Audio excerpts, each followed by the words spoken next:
Brisbane City Council are putting on for kids these school holidays. Happens at 8 this morning for the kids. Jump online if you want to book for them. But I thought, I've never done this before.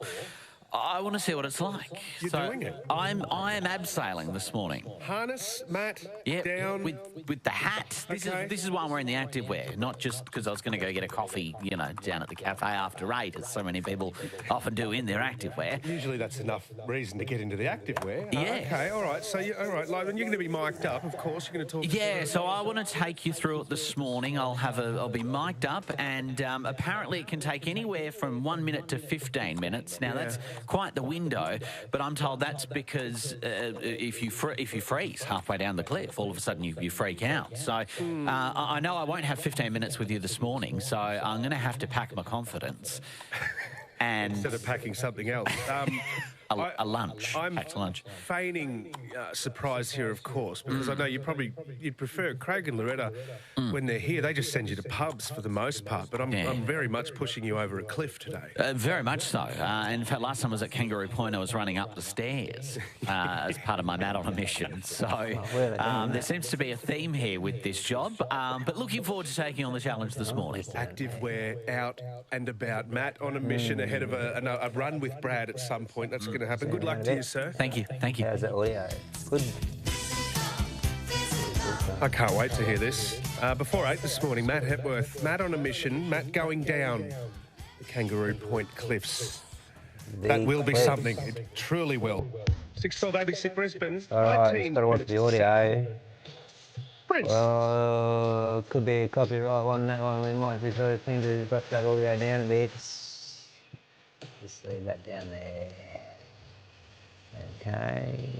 Probably turn the monitor down a bit too. There we go. Folks, we'll be starting around about 10 to 15 minutes, just before 7 AM Eastern Standard Time, GMT 10. Plus 10, that is. I think we're locked and loaded. We'll come back to ABC when they have their less copyrighted stuff together. Actually, maybe we play some of our tunes. I don't even know if that's copyrighted, that one. Oh, look, let's do Spies. I don't want to miss the weather though. That's all. I want to get the weather, and then we go and check out the traffic. Right. So there's a little bit there. What's that do? Does that zoom? It does. That's all right. Yeah. Okay. All right. So that's all good. And we can probably just come back and scroll up here, see what we're doing. All right. Doing good. Got the papers. What's all this about? This is the 26th. I've got much of that. I'll just tick that off. Oh, Paul Simon, 59th Bridge Salt. Where are we going to get that from? We'll probably get that from, so you go events, right? And then from events, you can, without getting distracted, go to wherever it is. It's probably just me, Brendan Hemmings. There you go. And then there's a link here. Yeah, cheers, mate. There's a link here for this one. Lovely piece of work here. So we can probably bring that up. That one. Probably get that going. Want to do music? Slow down, you move too fast. You got to make the morning last. Just kicking down the cobbles, looking for fun and feeling groovy. I don't like it. Feeling groovy. Hey, let me try something. You might like this better. Hello, lamppost. nice to see ya. We might get bombed by North Korea. We're getting close to World War III. So run for the shelters, feeling groovy. Ba-da-da-da-da-da-da. Groovy. This week it is suburbs starting. The Arctic's melting, the seas are boiling. These aren't the first pants that I'm soiling. We won't survive the century. We're all doomed, I'm feeling groovy. Feeling, la la la da, feeling groovy.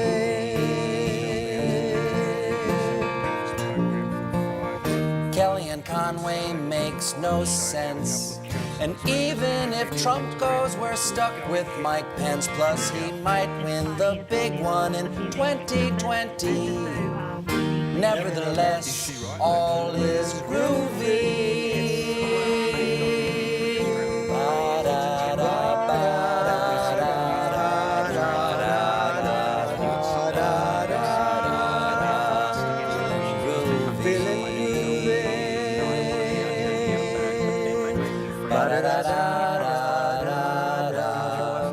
Feeling groovy. Makes its way, you know, through I hate it. the attention-seeking teenager, social media influencer. Yeah, that She gets feeling expelled groovy was actually, from school, and as part of her punishment, she's sent by her mum 59 to the street, country so. town of Dunburn. It's a fictitious town, but to spend several weeks So there we'll with just a have to take this rig one and for a civil Good morning.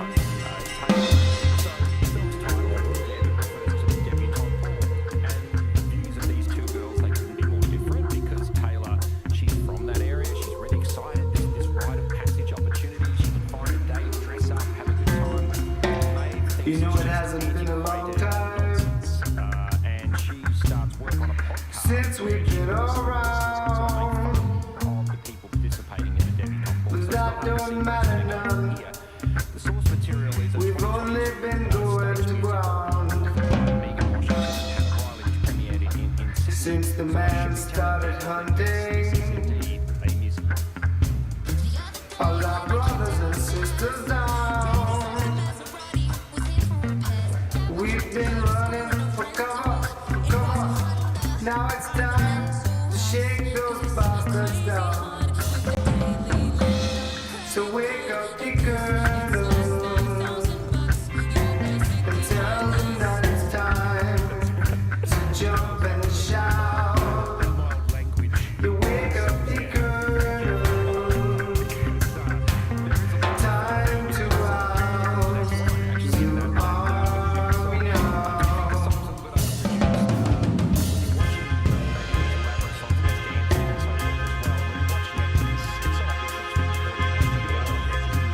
The keepers have been spreading the word in many mouths,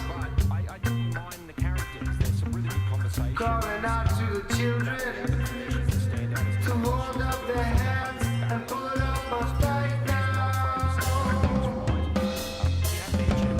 All the hands have been joining to keep the faith and be proud. It doesn't matter what society thinks, this is who army town.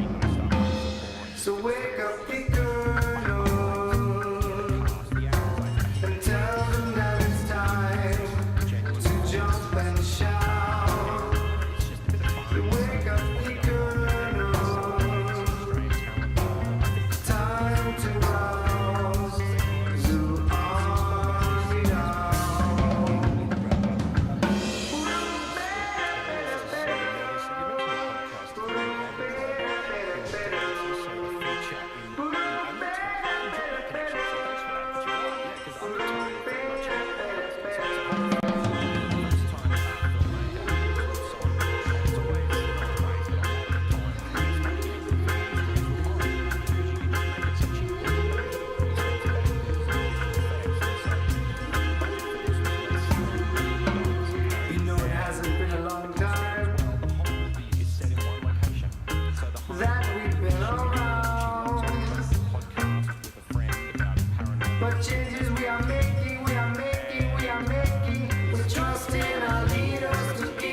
above ground.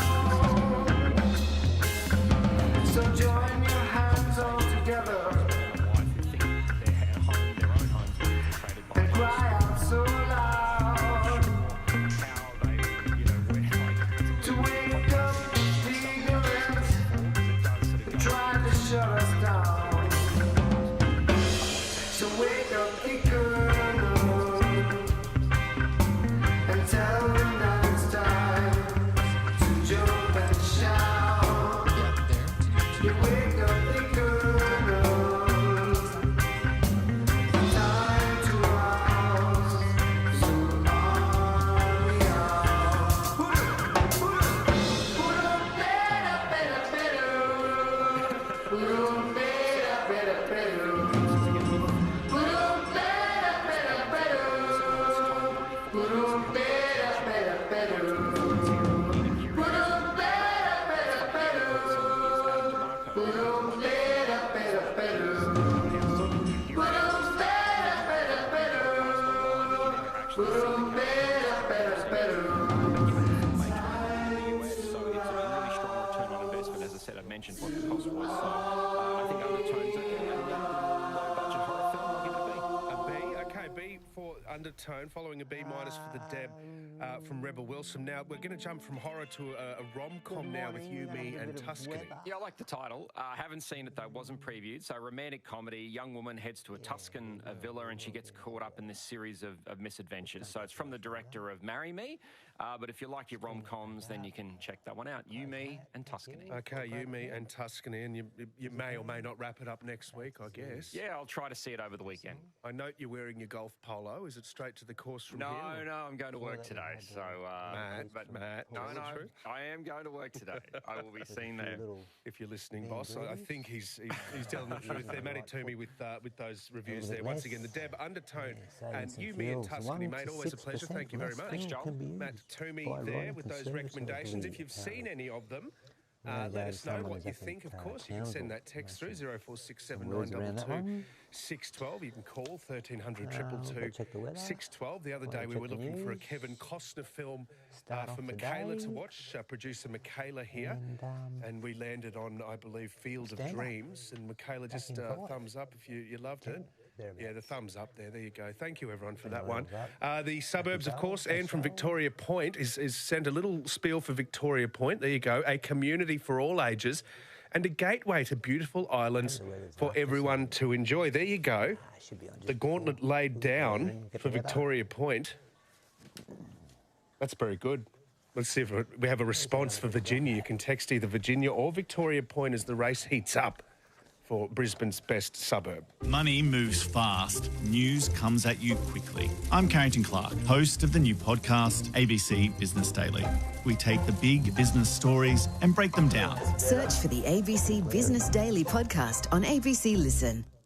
Joel Spreadborough on 612 ABC Radio Brisbane. You might have seen the news yesterday, the roller coaster at Movie World, the DC Hyper Coaster, stuck in the air for some time due to a technical fault in 30-degree heat. 30, the top for Brisbane today. Sunny skies, that's what we know so far. Let's find out a little bit more. Senior forecaster Shane Kennedy from the Bureau. Good morning, Shane. Morning, Joel. Okay, so it's another warm one, Shane. What exactly is in store? Yeah, I think you pretty much nailed it. Expecting I'll see warm conditions once again. They shouldn't be quite as bad as yesterday. We even got up to the mid-30s in a few places. So around Amberley Airport got just under 36 degrees. So warmest April since 93. So definitely unusually warm. Here's your weather, folks. Oh, what happened to the weather? It's late in autumn, or approaching mid-autumn so far, but should see a bit of an earlier sea breeze today, so that should help to cap those temperatures just a few degrees above average. So sitting in around the low 20s at the moment, and as you said, expected to get up to 30 degrees in the city and 32 in the west today, and even we're going to struggle to see much in the way of a cloud today, so no showers expected once again. And that sea breeze, I guess, would make the conditions over the bay rather pleasant. That's right. Yeah, very light at the moment. It just has some light westerlies and expect that'll swing around more to the north-northeast later today, but I think it'll struggle to get above the 10-knot mark is the expectation today, and should be pretty similar tomorrow. But on the weekend, unfortunately, things are getting a bit fresher out there as we have a trough system approaching, so I expect we'll have some pretty fresh north to northwesterly winds, so up around more that 15 to 20-knot range. And just an update up north, Shane, if you don't mind, TC Myla. So it has weakened a little bit compared to this time yesterday, Joel, so down to a Category 4 system. It's still stalling in the Solomon Sea, but expected to start to move slowly west from today. And at this stage, still anticipating a crossing north of Cairns, most likely late Monday or early Tuesday at the moment. Shane Kennedy, Senior Forecaster, Bureau of Meteorology. Thank you for wrapping it all up. Thanks, Joel. Have a good morning. Not a worry at all. 612 ABC Radio Brisbane. Traffic. How's it looking now, Brad? Yeah, very slow. It's been suffering on the Bruce Highway and the Gateway motorway this morning after an early crash at Bracken Ridge before Bracken Ridge Road. So those delays are heading back to Boundary Road and North Lake. So still a very slow recovery there. And got a crash at Mackenzie, Gateway northbound lanes after Mangavat, Capalbar Road. Traffic east back to Stretton and Mangavat, Capalbar Road. Very heavy bothways approaching the Gateway motorway. Speeds are reduced on the Gateway northbound as well, down to 40 as crews get that cleared. Got a breakdown in M1 northbound around the City Road off-ramp at Beenleigh. No delays there. It has been busy between Tanamira and Slacks Creek, and a single vehicle crash at Deception Bay Road eastbound at Zaman Street. Traffic's been back to the Bruce Highway due to a lot of drivers as well avoiding those Bruce Highway delays. I'll be back after 7. We're just mapping out a run for you and Matt Hepworth to do, Brad. I know you can't join him for the abseil today, but how do you feel about Mount Cootha, an ascent? Oh, Mount Cootha. Look, many moons ago I did that run with Johnny Manning up Sankey Street, one of the steepest hills in Brisbane, and that was plenty. So I don't know. Maybe Mount Cootha might be a bit easier for me. Yeah. No, I remember it fondly. Johnny and Johnny's saying, you sure you're good? You're saying, yeah, no, easy. But that was a mere warm-up for you, Brad. A mere warm-up, my friend. Oh, Johnny dragged me up those last few metres. It was a beautiful moment. Beautiful moment. It was gorgeous. Both of you in the active wear. Thank you, mate. Thank you. Brad, any ideas for Brad's run? Brad and Matt Hepworth, we've put them to the task. They'll be ascending somewhere. Matt Hepworth descending this morning before 8. He's going to go abseiling for you. A bit of school holiday inspiration at the Kangaroo Point Cliffs. After 7 o'clock, though. Oh, yeah, we might start off in with studio that, for you, National Senior CEO Chris Grice. And it's a subject I know that impacts so many of you. It definitely, I'll say personally, it impacts me now with my own dad in care. And I'll tell you what, it can be pretty unrelenting. I am talking about navigating aged care. Now, this was all supposed to get a little easier less than 5 months ago when major sector-wide reforms were introduced. But has it got easier? I'll say again from a personal perspective, I don't know about easier. Certainly there is sentiment, intent, and expense. It has got a lot more expensive. And now the questions are swirling. As I say, Chris Grice, CEO of National Seniors, in studio to find out where the aged care reforms are falling down. There's a lot going around at the moment.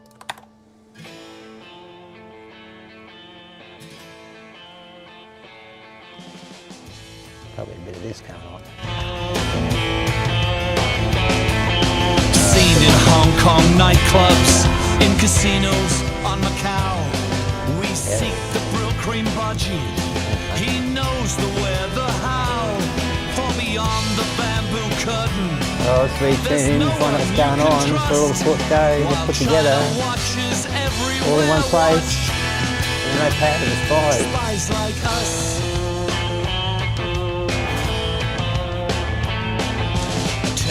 Playing gypsy who do no one no harm.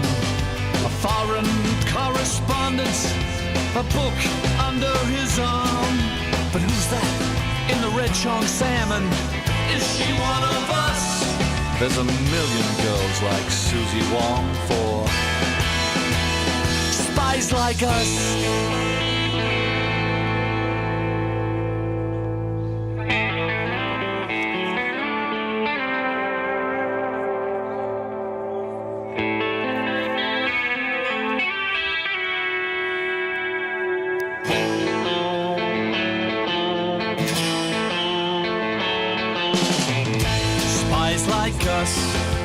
All dressed to kill. We're spies without sunglasses. We're born to seek the Yeah, thrill. let's spend a bit of espionage. We place our bet, the roulette spins, the ball lands where it What about must. the better brakes? But is the system working for Pulls up. spies like us?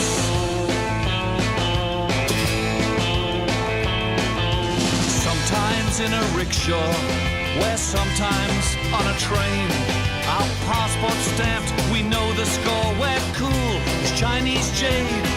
Through Canton, Moscow, Berlin town, it's Wimbledon or bust. But for now the forbidden city beckons. Spies like us. Spies like us. Spies like us.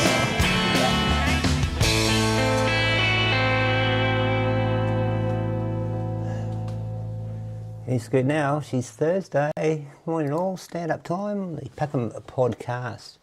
Today on the show, as per the chat, there's a few things to go through. We'll kick straight into it. We had a bit of news last week.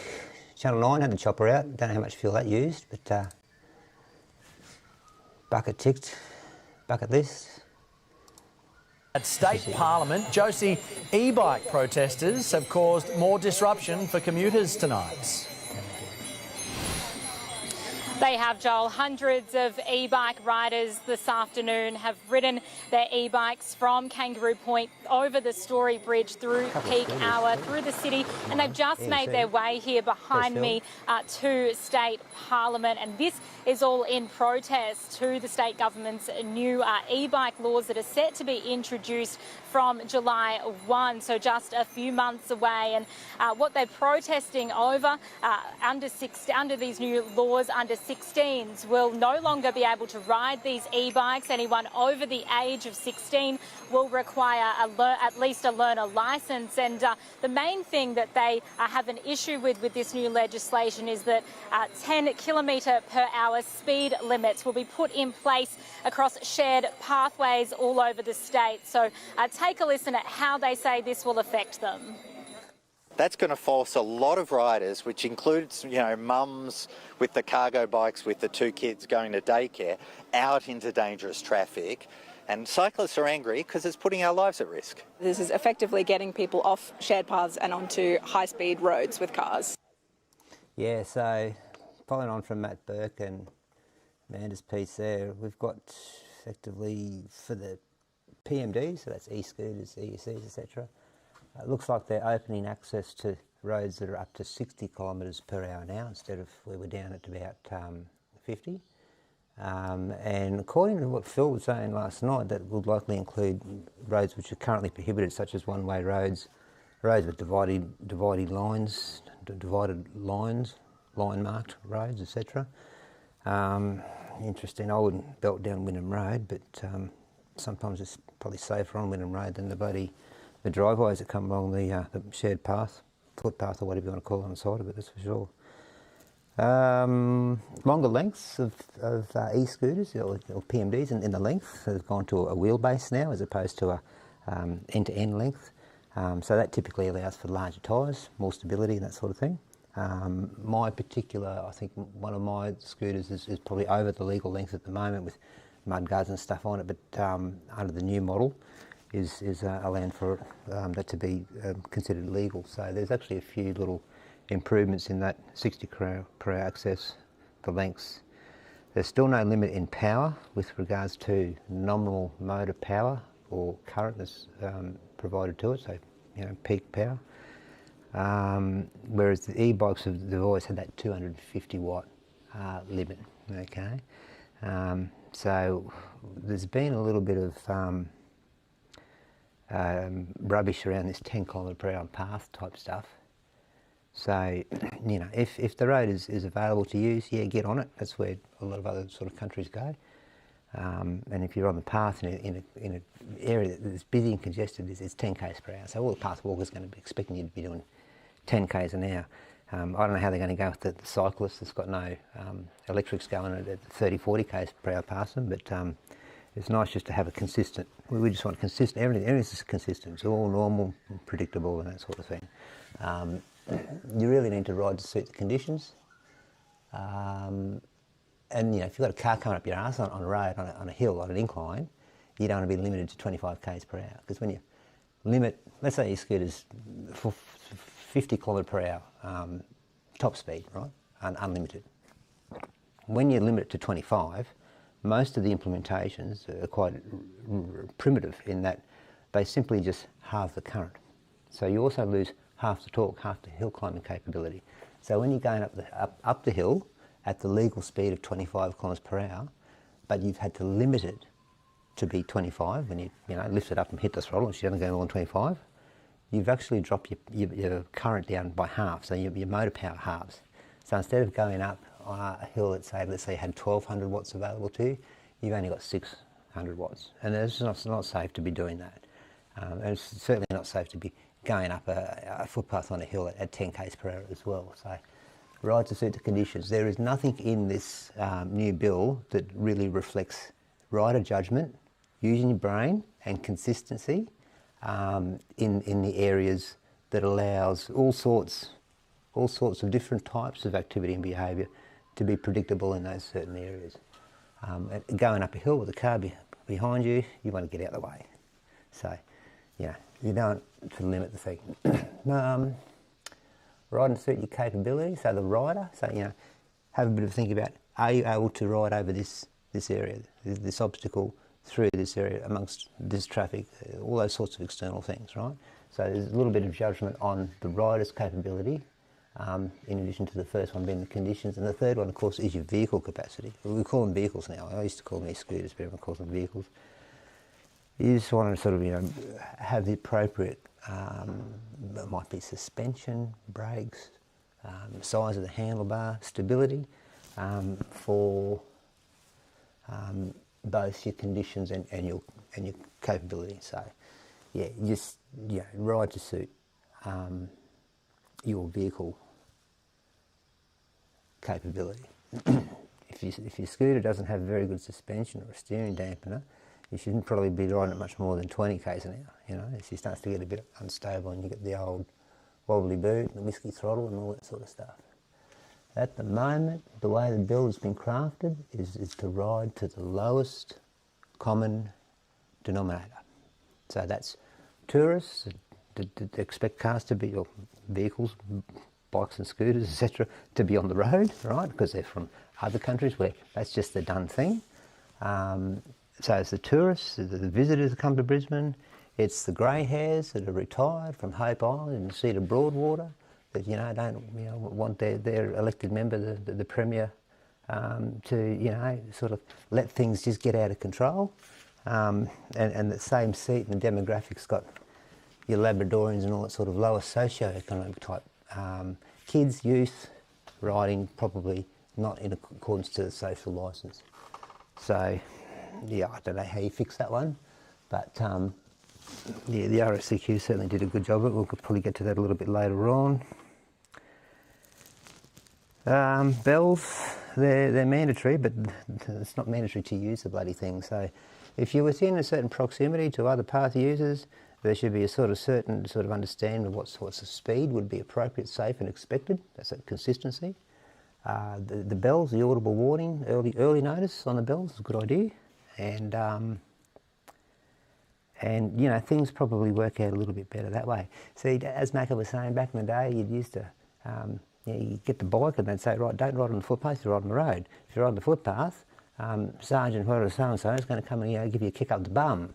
But the sergeants can't kick up the bums anymore, and gangs don't exist to get rid of crazy crime. So yeah, it's a little bit hard. I think people just need to speak up a little bit and say, hey, don't ride like that around here. I don't like it. And no one's got the balls to do it anymore, particularly the way people go off. Bells and horns and stuff, people get sort of agitated by that. I just got abused the other day. I said, oh, what are you doing with your bell? It's like, mate, I'm overtaking you. You're walking along a path, ring the bell. Idiots. So, anyway. Path walkers, they need to have their eyes forward and their ears working. There's nothing in the bill that requires them to do that. They can still walk around like drones and zombies. In fact, they can walk on the freeway and the motorway, and they're not actually committing any crime. The bike lanes that you see, the bike paths, I guess, that are sort of like the V1, which is dedicated really for active travel, is not to have pedestrian path walkers on it at all, but they do it, and it's actually a nice little shortcut if you need to go through the GIBBS there. And they're not breaking any law. There is no law written in any bill, and I think that this bill was some sort of community safety bill. It'd probably be a bloody good idea to put some of that stuff in as well, right? Because people walking around on paths, right, most of them are pretty good, and it's getting a lot better, but you still get as I say, it's the tourists and the old grey hairs that have been told by the RACQ that, you know, all PMDs, if they exceed 25 k's an hour, are illegal, etc., which is just rubbish. So yeah, a little bit of misunderstanding there from obligations of other users of paths. And you know, we're all broke. We're not going to go and put dedicated, separated, sort of segregated sections for anything with wheels versus legs, but that's the way it is. Injuries, I guess a lot of the injuries are to do with the uptake. You know, there's more people using these types of devices, you're going to get more injuries. I don't know why I can't work that out, but anyway, tens of thousands of kids present to emergency each year in Queensland from falls, most of which are from playgrounds. We don't ban playgrounds. You know, now, Melissa, the government's response to all of this backlash is that tough decisions have been needed to be made here to stamp out these dangerous e-bikes and e-scooters and make these nation-leading laws, and they are still expected to come into effect from July 1. Josie, thank you. Josephine Shannon at State Parliament. Josie, e-bike protesters have caused more disruption for commuters tonight. We're just trying to look after a few people they have that are not liking illegal electric, effectively motorbike trail bikes being used in civic areas. And now we're at a point where we've got, you know, potentially up to almost 200,000 working, functional, you would say compliant e-bikes with regards to the way they need to operate. But because they don't have an EN certification, which wasn't required at the time, and they may not be able to get that recertified or applied retrospectively, etc. The green waste, who are going to dispose of 200,000? We've got a fuel crisis on at the moment. We've got Queensland Rail's fallen apart with regards to the industrial action, and yeah, she's good up here in Queensland, mate. That's for bloody sure. I'll tell you what. So submissions for that one, if you want to put some feedback in, that finishes up tomorrow. That's Friday, that's the 10th. There's going to be a lot of bloody correspondence, just, you know, all the same, blah, blah, blah. Bicycle Queensland have put together a nice sort of, you know, all-together one. I don't know if that's final yet, but that's the draft. And see what happens. But either way, if you've got a 6-month transition, nothing's going to happen, mate. Nothing's going to change, and it doesn't really address the root cause of all this, which was the electric illegal bikes, and I'll show you why that's happening in a sec. This is the council's mobility strategy. She's gone to SNOOZE, right? If you go to one of the councillors' websites, they've got the link to it still. But no, look, see, that's what we're like, you know. And maybe if there was a strategy, and maybe if, you know, it was fleshed out that 5 to 10 kilometre ride journey, then perhaps we might have some infrastructure to match that as well. I went from here to Royal Brisbane Hospital, RBWH at Hurston, near the Eka. Actually, I think I was going to the Eka or something like that. And I took a hire scooter, ride share, line beam, neuron sort of thing. And I had to walk about 1 kilometre from here before I got into the zone where the coverage is. And then that thing lasted about 3 kilometres, and it had a flat battery, so I had to dump that one and go and get another one. Get on that, right, here we go, kept going, almost got to the Story Bridge, it died, second one, right, dump that there, right, go find another one, right, third one, off we go. And then, so I think that the price to get from here to there was more than what a rideshare motor vehicle would be. It was like about $22. At that point, you're probably better off buying like a day pass, you know, which is probably just above that. And so useless, and apparently $14 million from the rideshare operators goes into council coffers. And, you know, I know they've spent sort of several hundreds of millions of dollars in the recent years on some of the bridges and stuff, the big ticket items. But when you look at the infrastructure to actually get to any of that stuff, it's nothing there. So I reckon they should just be removed. I'll put that in my submission. The whole hire thing. You know, Jim, the chair, was saying, oh, the parking's a bit of an issue. There's nothing in there that's requiring parking to get any better. There's some nice words about, you know, being able to enforce and apply stuff, but they're not going to do all that sort of stuff. The council's been telling them to do that for years anyway. Just get rid of them. Hire scooters, gone. If people want a scooter, they can get their own. Look after themselves, and you know, not leave it around in other people's places because it's other people's property. That's what it's all about. Below the koala, we've got the red, amber, green, so we're a little bit red at the moment. We're sort of fulfilling it. There's a lot going on, as you can sort of feel from some of the themes of the stand-up. The helmet, I haven't got it here. On my helmet I've got a green strip light around it, and it went yellow, as in amber, the other day. I didn't change it, so I figured that was a sign. I should spend a bit of time with all that sort of stuff. But there's the red there and the yellow. That's the Hometown song by French 79, so check that out. Finishes up with the young fella going into the shed where the trail bike is, and then he ends up getting the four-wheeled MOTO mower out. No, I don't know what sort of licence or specification a trike needs with THRUs. They're all sort of needing special exemptions now in order to be made compliant to use, like all the NDIS ones retrospectively. And hence why a lot of the action was with the Story Bridge ride there last week. But further to that, you've got your four-wheeled electric scooters too as well, and you've got skateboards as well, different types and that sort of stuff. And that's probably where we come into the Brisbane Valley Rail Trail. So some of the discussions around the different types of devices, I'll just draw to your attention a document that was tabled by Transport and Main Roads to the committee on the 19th of May. Just go into the committee's website, you'll find the related documents there. It was tabled after the 19th, but this was basically TMR's, here you go committee, here's a real simple, what is a PMD? And our PMD can be things like an e-scooter, an e-unicycle, an EUC, or an e-skateboard, or a Segway, that sort of thing.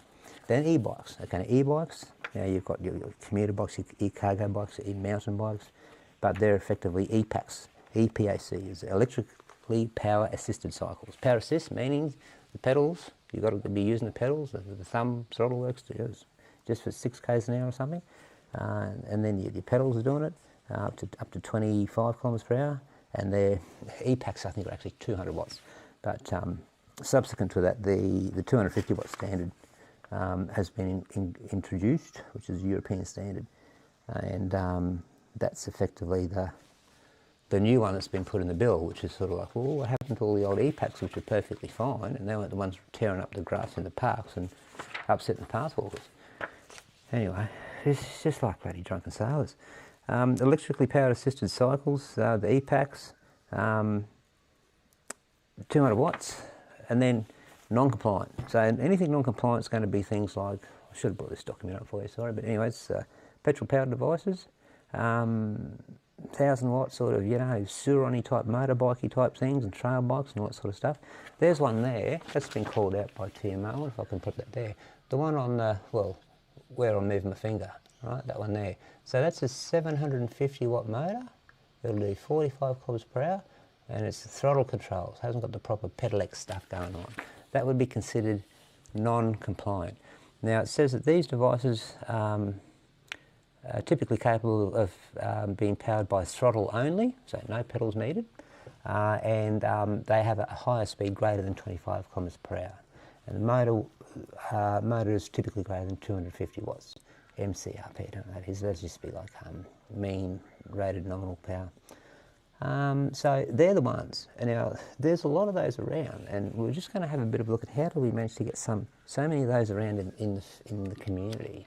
What's going on, and you can see the next photo here where we just moved past the soldering line has us down on GIBBS Street with the young fellas there, right, on theirs. Now they should be on the footpath, they will be having to do 10 kilometres per hour and they won't be on those devices. The poles, see how there's 2 poles there to hold that big green sign up, and the 2 poles for the roadwork sign that's just in front of it, and the 2 path walkers that are there, right? they're just going to be belting through all that sort of stuff. They're 10 k's an hour. Righto, fair enough, make that happen.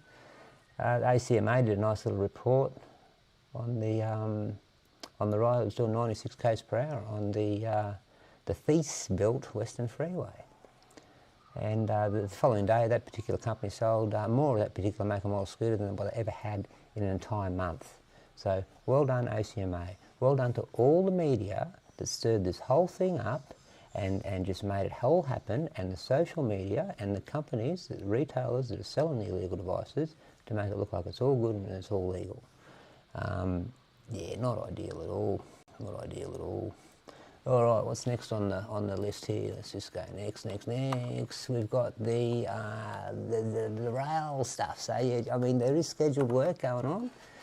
Check yourself out here, because what happens is if there's a section of track that is operating, so this week we've got the Cleveland line, the Ferny Grove line, and a fair bit out there to Ipswich, and then south of almost Sunnybank downwards, and in just to Caboolture and the Kippering and the airport, Sandgate, but not the inner city section. So that's this week. But if there's a failure, say out here at Capera, electrical issue, for example, and because there's union action on, and then they're probably all working on some of the planned maintenance for Cross River Rail, they won't fix it as quick as they can, or etc. So just yeah, everyone's sort of going to all the stations, the train lines that are open, and jumping on there. So all the trains are congested. The roads are pretty quiet, although they've picked up a bit this week, given it's supposed to be quiet school holidays. The price of fuel's dropped back down to the twos, and the twos. Next week we'll see the Gold Coast and Beenleigh lines taken out of action. Everything else pretty much running well and good. So this week would have been a good week if so you couldn't even really get down to the Gold Coast or Coomera, theme park. Anyway, there's the same as that one. Other ones, the tour to Brisbane this weekend, busway closures. That's on Sunday. That's the 12th. Today's the 9th. And then you've got inner northern busway stations impacted as well. That's at 4 a.m. until 9 a.m. and 1:30 in the northern. There's some activities around that too as well for those that aren't putting on the lycra. The Story Bridge works. That's Saturday and Sunday this weekend. So from late Saturday, about 9 o'clock, through until Sunday afternoon. So Sunday morning is a no-go, but that's fine. There's too much traffic around there, it's all good. They've been doing a little bit of night work this week actually on there. Coochie-Mudlow Island, the old ferry's joined the network, so you won't have to get your old separate ticket on the Coochie-Mudlow ferry. You can just use your go-card or whatever your cards are on the public transport. Good to see the old regular bus services such as the 620 up at Noosa can't even get down to Noosa Drive anymore on Hastings Street because of the congestion and traffic, and they totally skip those stops. So if you're going up to Noosa, use a bit of public transport. I know everyone likes to splash and splurge up at Noosa, and they can't sort of bring themselves to get on a bus. But yeah, you reap what you sow. It's just congestion. In fact, my brother wants to get who's down here at Sunshine Beach, he wants to get an e-bike, and we'll talk to that in a sec. So here's my main beef of the day. The RACQ, they've called for urgent action on illegal e-mobility devices. They did this back in June last year. It brought on what was then the committee and the inquiry.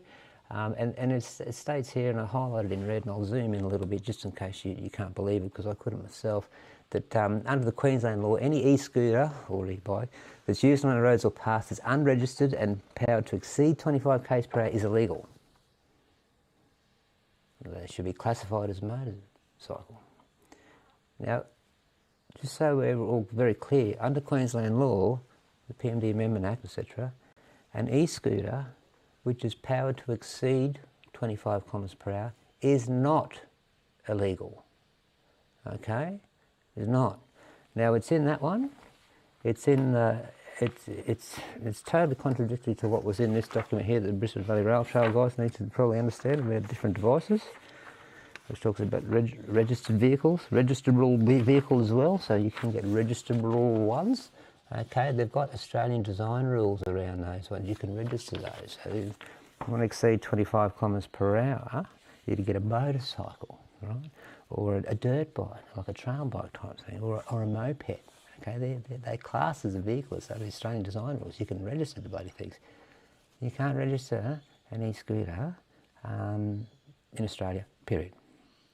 And it's not illegal for one to be capable of exceeding 25 kilometres per hour. Yes, it was in 2009. That was changed, okay, in 2022. So just like the e-bikes, they're going off about the whole, compliance with the EN standards. It's the same one here. So the RACQ have been pumping this out, telling all the old grey hairs down at the Broadwater that, that they're illegal, and then you wonder why people that are old and set old go, oh, it's illegal, because they get misinformed by a motoring body.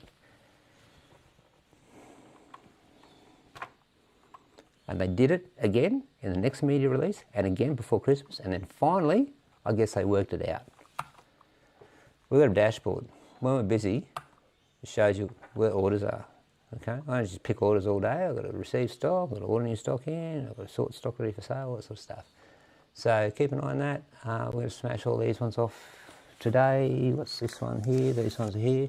So you'll get these out with the little apologies. It's late. We've got tyres to go down to New South Wales. Mystery down in Tassie's got a whole lot of shock absorbers for his Bernie.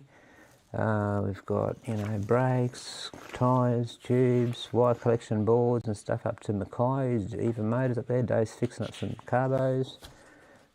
West Chermside here in Brizzy, we just express them across. That's a charger and a display for the dashboard. Just a rotor and brake pads for Heritage Park in Queensland. Charged up bikes, which is in Flinders, New South Wales. Looks like they're putting a brake lever on something. Right? Nami Logan brake lever. And some tyres. So they'll all go out today. They're easy done. Easy. And then I can probably turn the store back on and start putting a few more orders now because we're really well stocked. These will all go out tomorrow. It's pretty easy. And then we've got the new warehouse operating now this week. That's what sort of slowed me down a bit getting that ready. So that's 50% more floor space. And that's the dashboard. I'm also putting, if there's a decent pack and podcast, I'll throw them in here. This is on the dashboard. And I'm putting just all the links to the inquiry, the resources, and just a bit of an understanding of what's what. In there, I might put if I put a submission in, there's my original submission. There's a legislative framework I was saying to you before, that TMR's document for the rail trail folks. There's that one there, right? What's this one? What's that one? And all that sort of stuff. I know it's a little bit tricky for them because it's different road and all sort of stuff. Oh, that's the summary. That's not it. It's under view submissions. It's not actually a submission though. It's just a document that's tabled. So you go related publications. So this is not the bill. This is the inquiry, right? This is formulated recommendations, and then you just go down to the very end and just have a quick look. My computer's pretty slow at the moment. Main. So you've got questions on notice for the TMR, table document, etc. So you'll find it in there. Let's just search for the word main. There's only 7 instances of it. It's been a bit of correspondence. See, that's the 3rd of the 10th, 30th of the 6th. So this will be it here. We'll just start it off back on the 30th of the 6th. Anyway, plenty docker. You can sit there all day. I just don't understand why it's so complex. Get out of that. Where is it? The inquiry page and the legislation page, right? Which is the report on how to make an online submission. So that's the call to action there if you want to make a submission. That goes straight to there, right? That's going to go next. And then you basically, you put your submission in there, upload your document, do it that way. There is another way to do it as well, which is to make an online submission with a third party that's centre link. This is a little bit more one click. I don't have that there. If I put that in, I will.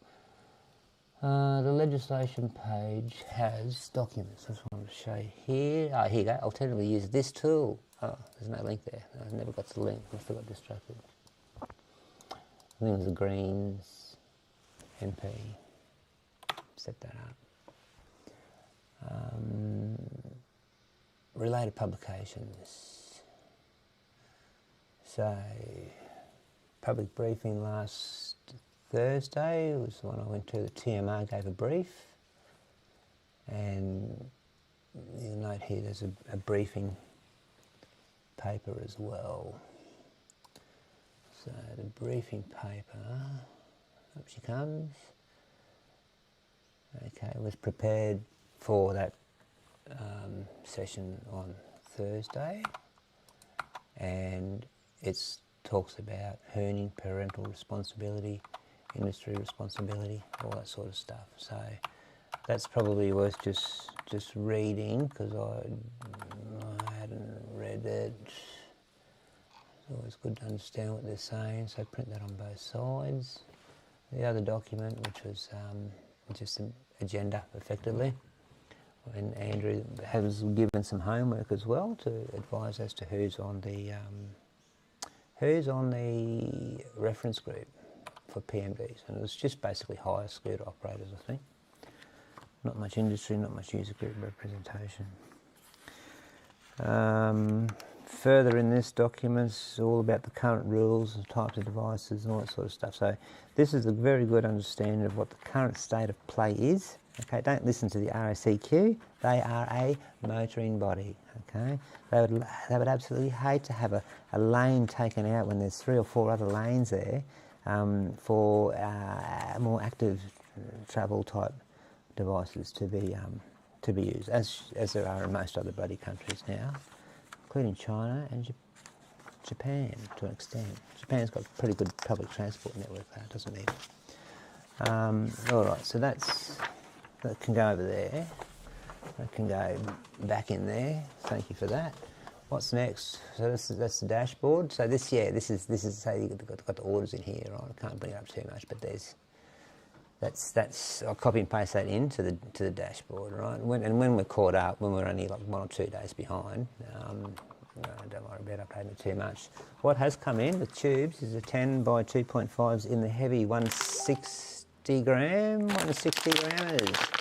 So these ones, in fact, there's a review there. You can see that someone's gone through 4 tubes in a row, failing, and they stick these in, and they're good. So they're quite thick, not too large. So it's a good 10 by 2.5 for a 10 by 2.5 or 10 by 3.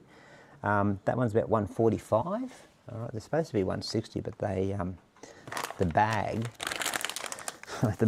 actually about 10 grams. So you measure that there, it's about 171. Take it out of the bag, but they just feel heavier. They're tough tube, 164. So you'll get variance. So it does feel a bit lighter than that. That one feels a bit, but compared to a 120 gram, they're heavier. The valve goes right in the centre, so it's really designed for non-motor hubs, right in the centre. Okay, it's not sort of off to the side. If you've got like a split rim and the whole sort of offset to the side a bit, you want it to be offset on here, otherwise it's going to twist. So that's how they sit with their valve. So they're in. They've just come in. They're special customs, those ones for eScoot. Now they've had to wait about 6 months for them, and only got 60 of them. So if you want them, if they're the right ones for you, they're back in stock now. There you go, 60 and probably 50 of the 45 degrees. And that's the normal sort of 120 gram tube, so, which is offset, right? But you look at, say, a Carbo Mantis, it's got a split rim, so the hole's sort of offset at the side of the rim, and that's, this particular review here said they've put them on the Mantis and heaps better than the previous tubes they were using, so. E-bikes. So these e-bikes here, they're about $800 US. They're a 500 watt motor. So there's actually not many manufacturers making, or at least decent, 250 watt motors anymore. Like, everyone's moved on a bit. And we're pretty hilly around here. Like, you actually don't get much assist out of 250 watts if you're looking at a pretty steep hill. So I sort of question this whole motor limit thing. Like, you can have a geared motor, so it can still be 250 watts, but it's geared, so it's like a low gear sort of thing, which is effectively what your derailleur's doing when you change your gears. But yeah, in e-scooters you can have geared motors. I don't know. It's not a lot of assistance for a very hilly city. Might be all right for the Broadwater. It might be all right for Townsville, but you know, when you're sort of making laws for the lowest common denominator, you might want to think about your terrain as well. All right? When people get to the train station, you want them to go on the quickest, safest route possible. And if that's a hill, they're going to need power, motor power, right? As it is, I go up this way on my scooter because I've got plenty of power. I can go up the hills, whereas I made on the push bike or the 250 watt e-pack, etc., 200 watt, they're going to go a different way, right? Because they can't do the hills. And so when you use your navigation, it's like, oh, I want to go from here to there. It goes, oh, you're on a bike? Oh, okay, well, I'll take you on the route that doesn't have as many hills. Oh, that's no good. It's a long way around. I'll change it to a car. So in Google Maps, I go, Navigator's car. You're going to take a vehicle, and then it takes you in an area where you can't really be riding active travel type devices, right? You need to be in a motor vehicle to do that sort of stuff, right? Because that's a main road there, and there's just a non-existent footpath. So in China, you go and use your journey planner like TransLink app or whatever, or just all the open ones, third parties. They include a ride share as part of that journey to the train station, so or the bus stop. So you can catch a bus or you can catch a hire scooter, etc. And you didn't see a lot of people actually hire scooters. Most people just have their own scooter. Like outside the Apple factory, Foxconn, where I was sitting there, there's just bikes everywhere. They're absolutely everywhere. On any vacant space that's on a footpath, there's just bikes, and they're stacked like, and there's like people that actually sit there and stack them within 1 millimetre sort of accuracy to get them all in.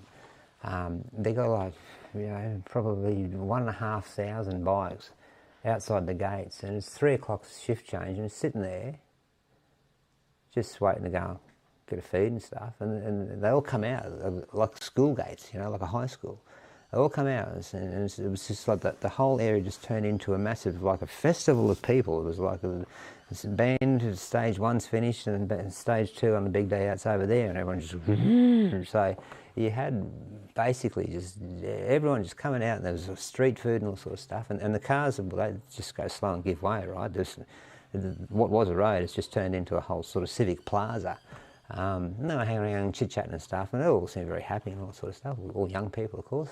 And jump on their bikes and dissipate and go and, you know, live somewhere within 10, 15 minute short ride on the road with the mopeds and type scooters in those lanes. All getting around, no worries. Fathers up the front, one hand on the handlebar, the other hand's holding the phone. Mother's on the back. 2 kids in the middle, school uniform, picked up from school. Right, done, finished, let's all go home on one bike, effectively.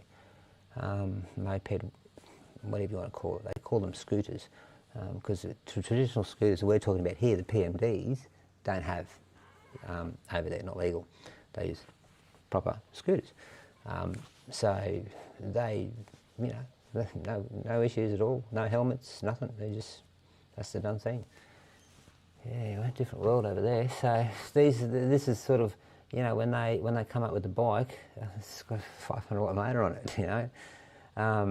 So you end up getting just crap bikes, right? Well, with 250 watt motors, because all the world is moving on to more mature products in the more common 500 watt motors. New South Wales had 500, they've gone back to 250, you know, so, and that's another interesting one with retrospectiveness. We need to move on to stand up, but they're fine. So, from my brother up the sunny coast, he just put surfboard on that, go down to the junction, up through over the Hastings, the hill at Noosa, into Hastings, down the beach, and go for a surf. No congestion, no buses, nothing.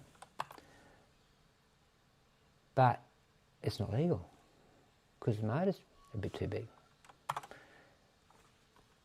Speaking of big motors, how do you save fuel when you're driving? Oh, it's Instagram. And then you can't bloody scroll back, you know, start from the beginning. Can't turn the sound on. Social media is rubbish. How do you get the sound going, guys? Help me out here. Refresh. There it is. Big thank you to all the suggestions that you've had from this. This has got like 20,000 views and it's about conserving fuel. Firstly, it was just briefly mentioning slowing down and don't speed up so fast. The big one that was controversial was that I just coasted in manual. And so there have been some great suggestions about instead of coasting manual, which still means that the engine is idling, you can just go into fifth gear or one of the gears and take your foot off the accelerator, and it actually cuts the petrol to the engine, and it means that you're not using any petrol. Now, this is great if you're going to up to traffic lights or downhill, but I also really like being in neutral and just coasting for so far on flat ground as it is here. So, yeah, I think a combination is great, but thanks for all your suggestions, and I really appreciate it, and everyone, good luck. So, first of all, I just got a fucking... Just close it. Yeah, apparently they've got heaps of follows and likes and stuff. Amazing. Yeah, back off the gas. Who would have thought? We've actually been counting the numbers on the Righto, folks, and today we've here we go. Righto, folks, and today we've got the old E10 unleaded for 222.2. The unleaded 91 is 224.2. The amplified 95 is 241.2, and the amplified diesel 307.09. I think the twos have it. Twos, and the twos have it there. That's for sure. Yeah, oh, mind you, diesel's up. Righto, folks, and today we've got the old E10 unleaded for... That was Brookside on the weekend. We had Morningside Station. Oh, what a great place to park. Perfect place to park. Not many people parking up at Mobile though. It's at Eaton's Hill though. Very quiet.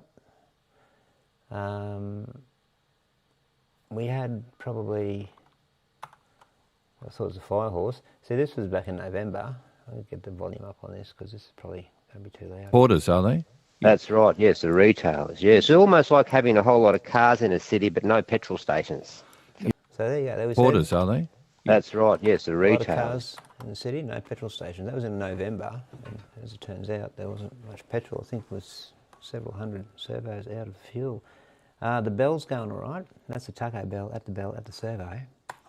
And this would be your pulse width modulation sign. So the camera won't show it until you zoom in more and you get a different camera kick in. So there's not a lot of twos here. This one's a bit light on. Big difference between diesel and that. So there you go. All right, we're going to look at the Office of Fair Trading. They're supposed to be sort of looking after what retailers do, and Bicycle Queensland have suggested that they're actually having sort of a proactive compliance checks across the state. So I thought I might, spies like us, myself, this one popped up, right? In fact, they don't pop up as much anymore, I've noticed, but this one's this is sponsored, and it looks like that's a cracker, and it looks like it's been used in a civic area, probably public dirt jumper bike track sort of thing, and the kid's face is not on it, which is probably a good idea. But that motor looks a little bit. You just got to look at the size of the motor. It looks a little bit large, doesn't it? It's quite large. I suggest maybe that's about a 750 watt motor, not 250. And I can't imagine that this would sort of be pedal assist and all that sort of stuff wouldn't be the idea. But anyway, this is what they import, Amps Brothers. It's a family business down the Gold Coast, not far away from the lowest common denominator. Okay, they probably send a few up to Townsville as well. But yeah, one way to get into this is just to search Google search for the whatever it says up here, right? And we can see that it's this one here, right? It's very current in January, December, August. Racing. So we need racetracks, I think. If you want to do racing, you need racetracks. I did a race on the street once when I was a young fella and went straight up the arse of a car that was parked in front of me. It's been here sitting there all day. I didn't see it. I don't know why.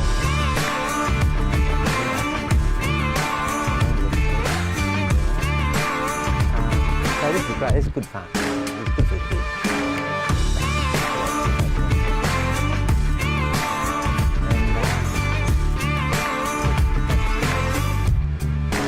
Property, eh? So see how there's 10 comments here, right? 10 comments, and there's all these likes and loves, right? Okay, it's not really a post, it's just an ad, and the ad has this interaction. You can't ever get back to this. You can't click on here and save and stuff, right? Whereas a post that's on a page, you can go and grab it. So here's a post here on the page. Now it's got one angry, or two in fact, angries, right? It's had 5,000 views and there's no comment. So I put a comment on yesterday, you know, how legal are these? And what you'll probably find they do is they'll sweep these comments up and moderate them. So when I clicked on this one at the time that said it had 10 comments, you click on it and it only had 5. The other 5 had been removed, and that's sort of people calling out that, hey, you know, are these legal? You know, can my son or daughter ride these things? What's the implications? All that gets censored out, and that's how the old parents just go all manipulated and just go and buy these things. Like, parents are just like lemmings, mate. They just jump on social media, they get manipulated, and then they go, oh, I didn't know they weren't legal.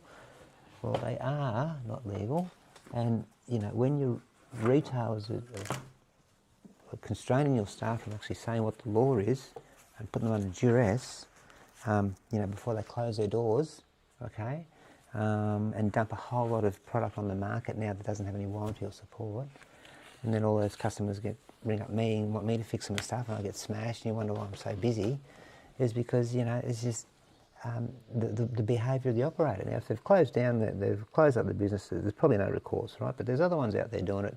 And this one that I see right here, I'll call it out right now, just like the RACQ, no good for industry.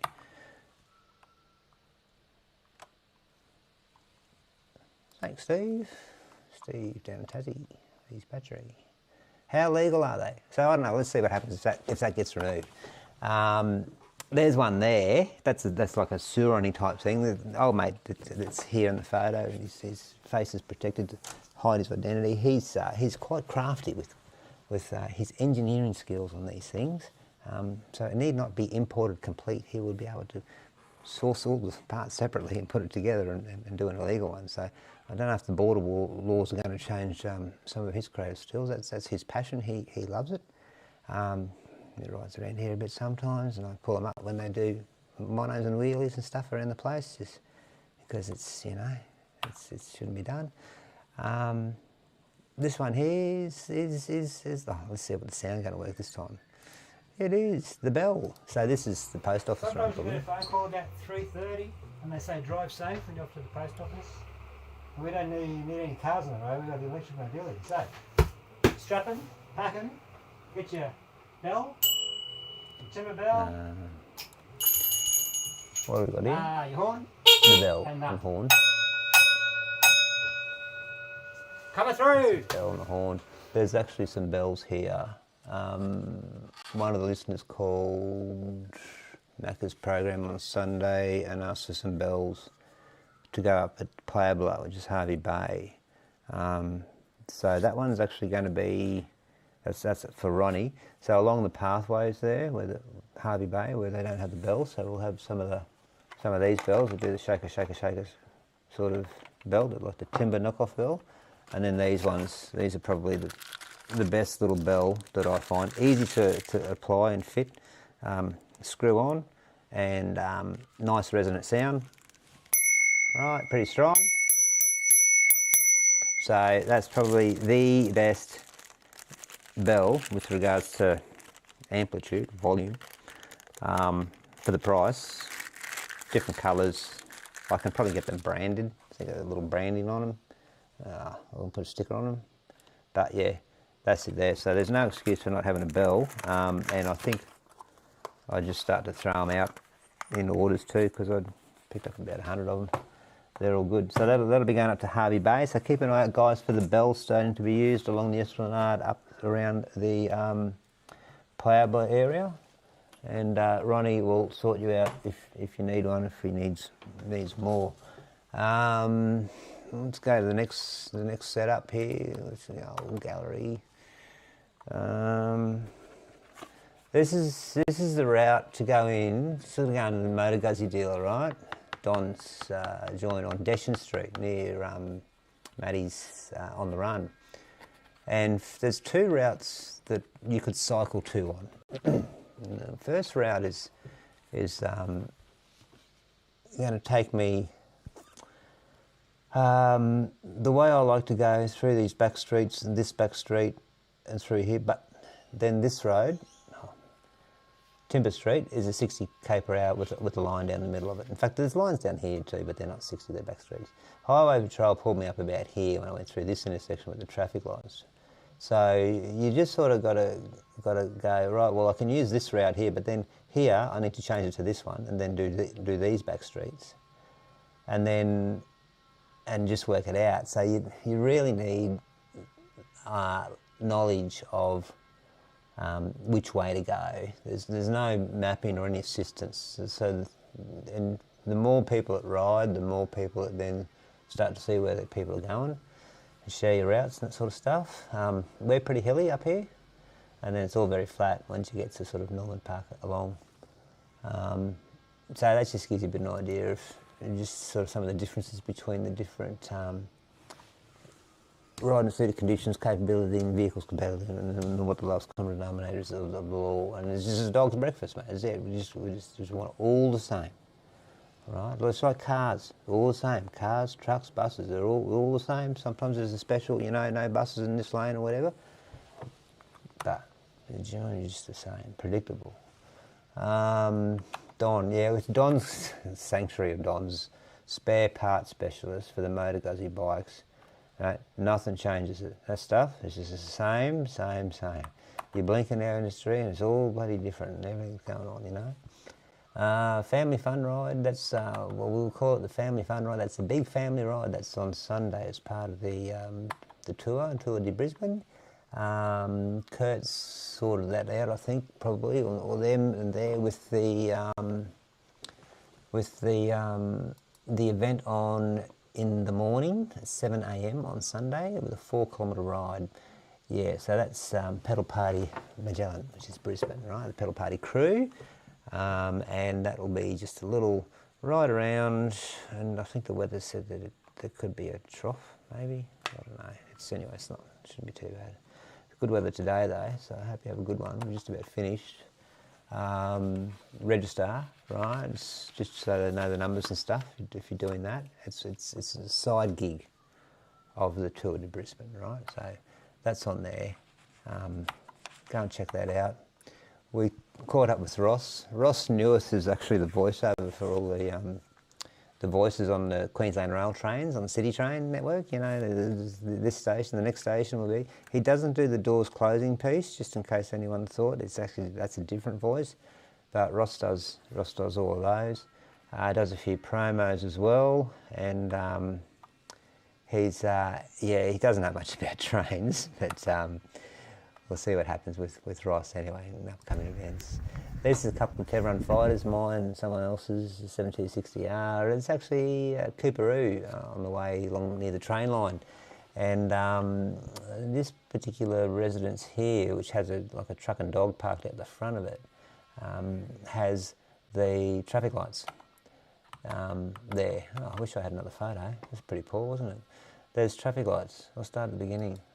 See, he's got the pedestrians. That's where you walk up the stairs, and he's got these two. One's an arrow, that's where the garage. Yeah, nice. So if you're going past there, call in, get your photos in. They look really nice. There's a good little backdrop. Another photo we had in from Pine Ride. This is at Eaton's Hill. We'd recognise that. This is the water reservoir. It's got all the phone towers on it.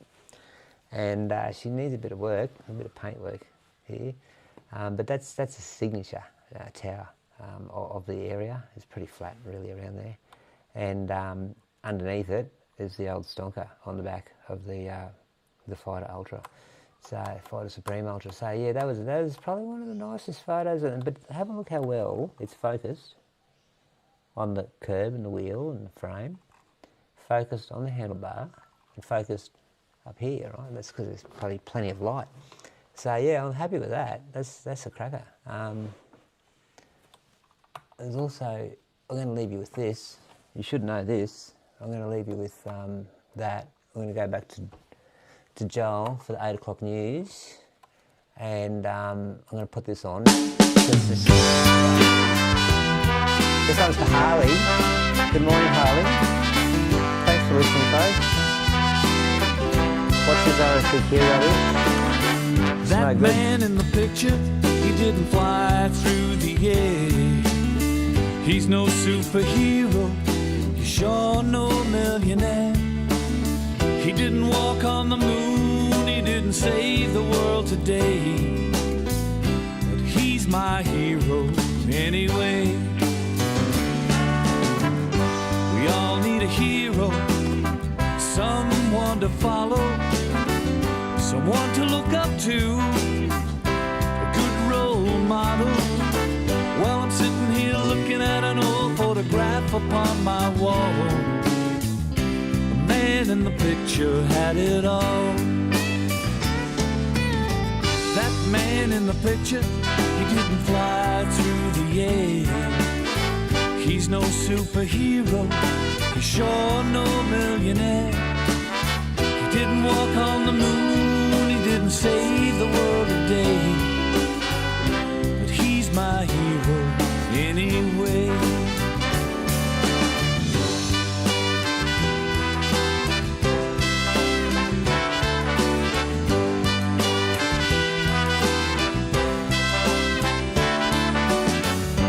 Walking through the back blocks, kids on the streets, I wonder why they're angry all the time.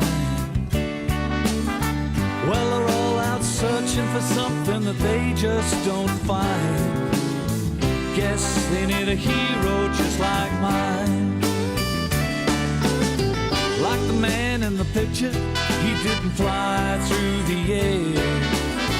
He's no superhero, he's sure no millionaire. He didn't walk on the moon, he didn't save the world today. But he's my hero anyway. If I had a wish today, I wouldn't wish for riches, I wouldn't wish for fancy cars or fancy bridges. I'd wish that someday my son would take my picture.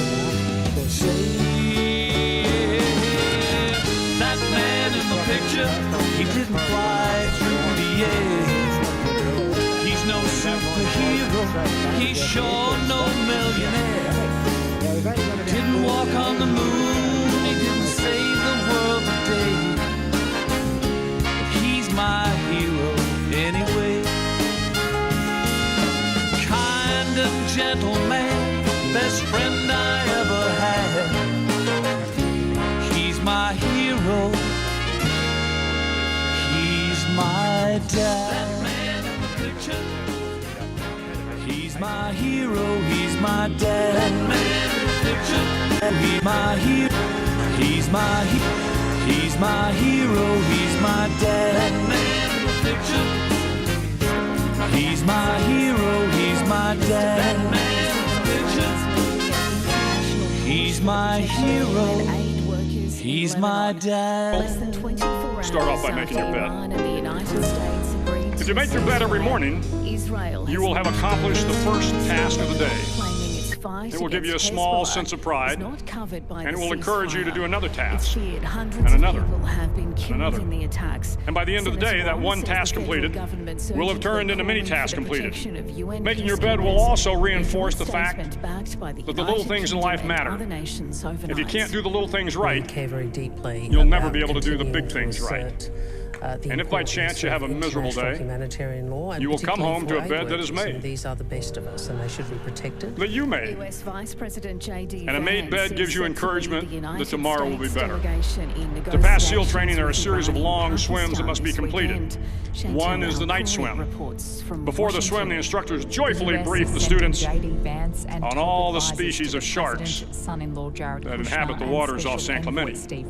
They assure you, however, that no student has ever been eaten by a shark, at least not that they can remember.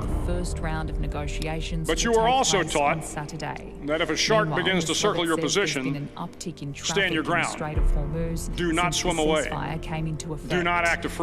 And if the shark, hungry for a midnight snack, darts towards you, then summons up all your strength and punch him in the snout, and he will turn and swim away. There are a lot of sharks in the world. If you hope to complete the swim, you will have to deal with them. So if you want to change the world, don't back down from the sharks. Over a few weeks of difficult training, my SEAL class, which started with 150 men, was down to just 42. There were now 6 boat crews of 7 men each. I was in the boat with the tall guys, but the best boat crew we had was made up of the little guys, the Munchkin crew we called them. No one was over 5'5". The Munchkin boat crew had 1 American Indian, 1 African American, 1 Polish American, 1 Greek American, 1 Italian American, and 2 tough kids from the Midwest. They out-paddled, outran, and outswam all the other boat crews. The big men in the other boat crews would always make good-natured fun of the tiny little flippers the Munchkins put on their tiny little feet prior to every swim. But somehow these little guys from every corner of the nation and the world always had the last laugh, swimming faster than everyone and reaching the shore long before the rest of us. SEAL training was a great equalizer. Nothing mattered but your will to succeed, not your color, not your ethnic background, not your education, not your social status. If you want to change the world, measure a person by the size of their heart, not by the size of their flippers. The 9th week of training is referred to as Hell Week. It is 6 days of no sleep, constant physical and mental harassment, and 1 special day at the Mud Flats. The Mud Flats are an area between San Diego and Tijuana where the water runs off and creates the Tijuana SNOOZE, a swampy patch of terrain where the mud will engulf you. It is on Wednesday of Hell Week that you paddle down to the Mud Flats and spend the next 15 hours trying to survive this freezing cold, the howling wind, and the incessant pressure to quit from the instructors.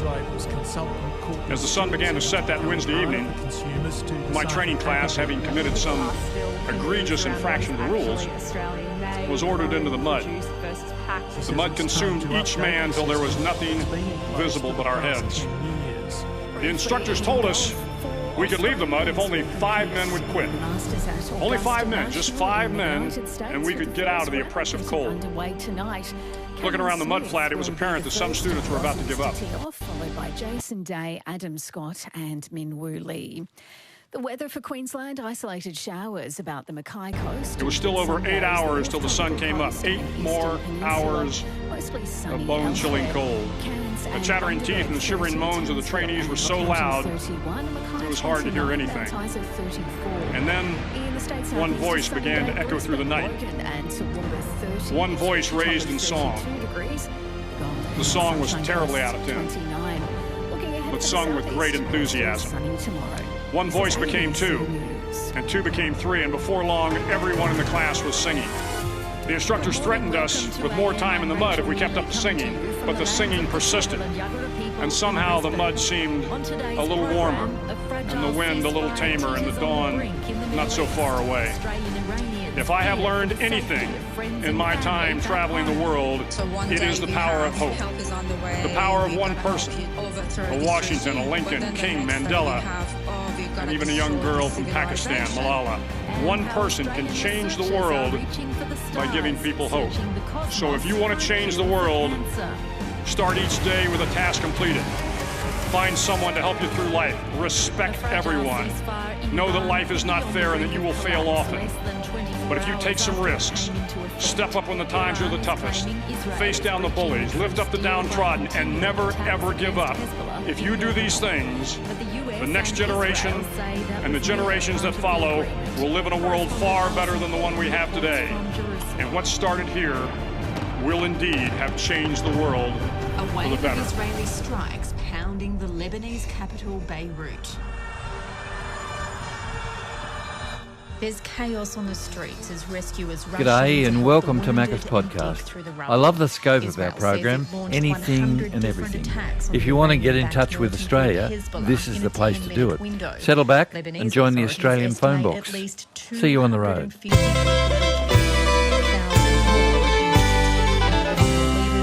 Get on with it, Macca. G'day, this is Mac. G'day, Macca. It's Brendan up in Brisbane on the pack bench. How you going? Well, thanks. I waited all week to pack them with you on Sunday morning. Right. What are you doing? Well, we run a cottage industry, boutique, artesian, niche, masterclass, spare parts specialist. Right, yeah. We Spare parts for retail what? Oh, personal electric vehicles, e-scooters. About, I think, 20% goes to the United States. They're struggling over there in the States. They can't get parts, get themselves back on the road. No one wants to sell to them. Why is that? Oh, the tariffs and everything's all too difficult, right? Uh-huh. So they want to make them there, I suppose, do they? And can someone tool up and do it? The Yanks are pretty good at that. They did that in the Second World War, didn't they? All of a sudden they tooled up all the factories that were doing things and they started to make tanks and planes and stuff like that quickly. So you're saying they can't get spare parts there? No, can't get to work. They're paying $80 a day to get to Uber or work, and they can't get their wheelchair out of their house. All the operators that are in that trade have closed down their businesses, and no one wants to export to them. The operators? You mean not people who orders, are they? That's right, yes, the retailers, yes. It's almost like having a whole lot of cars in a city but no petrol stations. On Friday, a chance for all sides to discuss each other's demand for a permanent peace plan, including operations for the Strait of Hormuz. The vital shipping lane was meant to reopen as part of the 2-week truce deal, but it was blocked again on Wednesday afternoon by Iran in response to what it calls Israel's ceasefire breach in Lebanon. Earlier, US Defense Secretary Pete Hegseth said Washington was confident ships would soon be transiting the waterway. We're going to make sure Iran complies with this ceasefire and then ultimately comes to the table and makes a deal. So we'll stay put, stay ready, stay vigilant. As far as the Strait, you saw the initial agreement that was struck, which is Iran's letting ships go through. So there'll be that will be happening. They will be sailing. But it's unclear when that will happen and whether America will have to pressure Israel to stop its attacks in Lebanon to make a final deal. This is Alison Horn in Jerusalem reporting for AM. The ABC's America's editor John Lyons is in Washington. He joined me a short time ago. John, Israel says it's not part of this agreement. The White House appears to be backing that position. Orders, are they? There's pressure from world leaders for that to change. Could this jeopardise the ceasefire? Well, it's certainly already a fragile situation with the ceasefire, and the details were not really clearly stipulated. There was crossed wires or confusion about Iran had a 10-point plan. Now, President Trump is saying that wasn't the basis on which the ceasefire was made. And now Iran is saying that because Israel is in fact escalating its bombing of Beirut and other parts, that therefore the ceasefire has been broken, and there are reports now that they have closed off again the Strait of Hormuz. And so we really don't know. The key issue will be whether President Trump is prepared to put pressure on Israel to say that either we have a ceasefire for 2 weeks across the region, or we don't, or it endangers the ceasefire with Iran. Donald Trump threatened the end of a civilization yesterday before reaching the deal at the 11th hour. The reaction to that statement is still being felt. In Australia, the Prime Minister, Anthony Albanese, has described that language as not appropriate. What's the reaction been in the US? It's been very strong, and there has been a backlash against the president for using that sort of language of wiping out civilizations or a civilization.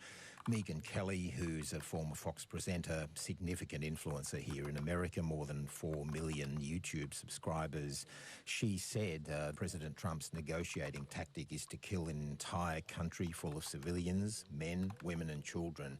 And she's now questioned how good a negotiator he really is, and she says if he has to threaten a bunch of war crimes to get what he wants. But it's significant too that Republicans now are starting to push back publicly, which is quite new. For example, the Republican from Alaska, Lisa Murkowski, said the president's threat could not be excused away as an attempt to gain leverage in negotiations with Iran. She said this type of rhetoric is an affront to the ideals that the nation has sought to uphold and promote around the world for nearly 250 years. And another Republican from Wisconsin, Senator Ron Johnson, he said, I do not want to see us start blowing up civilian infrastructure. We're not at war with the Iranian people, we're trying to liberate them. So it's interesting now that it's the Republicans who are starting to come out, and I think they realise they're in trouble with the midterms in November. They're now trying to distance themselves from President Trump. John Lyons there in Washington. Dr. Charles Kupchan is a senior fellow at... Thank you. We'll close that. See if this works. It does. Oh, I'll play this out. And I'll turn it off. This is us. It's Monday. You can watch this on YouTube if you want it. It's separate video. There's no point me Method started off. putting in. Because the days are going to roll. It's good audio. Program, it's like a train. It moves off slowly, but it gets its own momentum. Calls come in from all over about all sorts of things. Youngies and oldies and in-betweeners, about surfers and sweet potatoes or marathons, you name it. And I love the voices, the reassurance they give to everyone who listens across Australia and around the world. Please enjoy the best of Oz from our team here on a Sunday morning. G'day, this is Macca. Yeah, g'day, Macca. Cliffo here from One Raceway in just outside Goulburn in New South Wales. I rang you. Chris. I'm just going to go. Do the bell one. You can see we're doing a circuit breaker. Put headphones on. There's no electricity. What else are you doing? Well, now a family friend. Oh.